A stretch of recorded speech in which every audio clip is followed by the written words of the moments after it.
have been subjected to a kind of word salad of scientific jargon used out of context with inappropriately, apparently uncomprehendingly. So, Dr.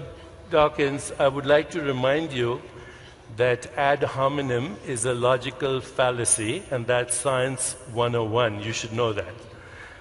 Ad hominem means talking about a person This is my turn to speak, sir. Okay? You accused me of jargon. You accused me of misusing language. How many people understood what I was saying? You're lying. Okay?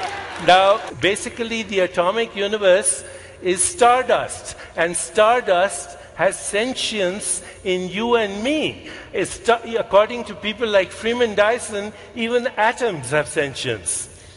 Atoms have no sentience. Atoms, you disagree with Freem Dyson? Yeah, if that's what he says, which I doubt, I disagree with him.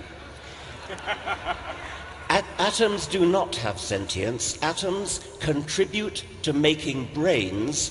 Brains have sentience. Have you seriously just said that a single cell has consciousness? A single cell has awareness. What do you mean by that? That it has the ability to respond to its environment. Of course it has the ability to respond to its environment. That is not consciousness. So you said a while ago, atoms get together to create complexity. How do they get together?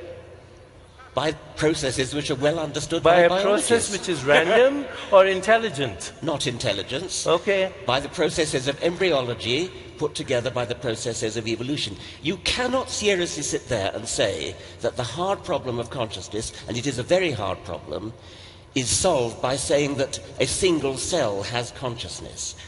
Cognition, perception, imagination, insight, intuition, creativity, choice, freedom, the desire for meaning, purpose, all of that are expressions of awareness as consciousness and influence everything that we experience in life.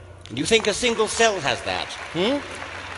And you think a single cell has a rudimentary form of awareness.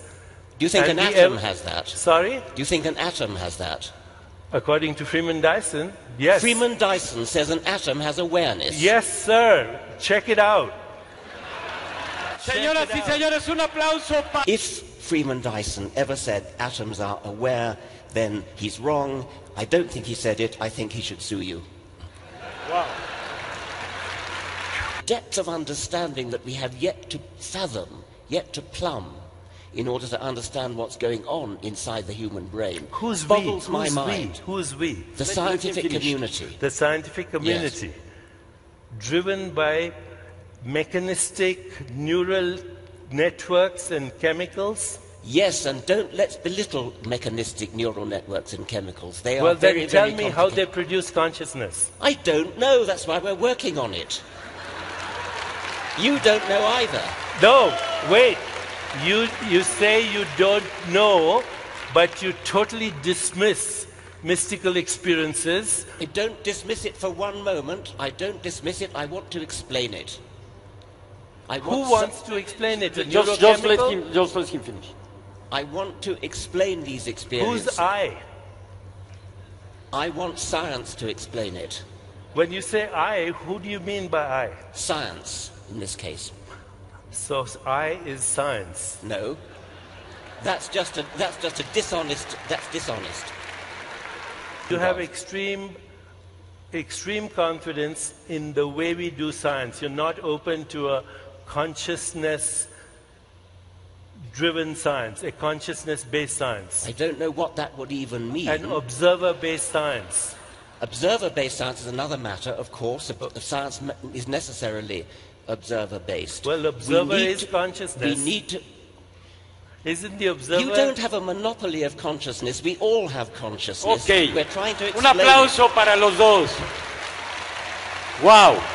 I know his blood pressure is rising right now just by me saying these things. So this is right there, proof of the mind-body connection.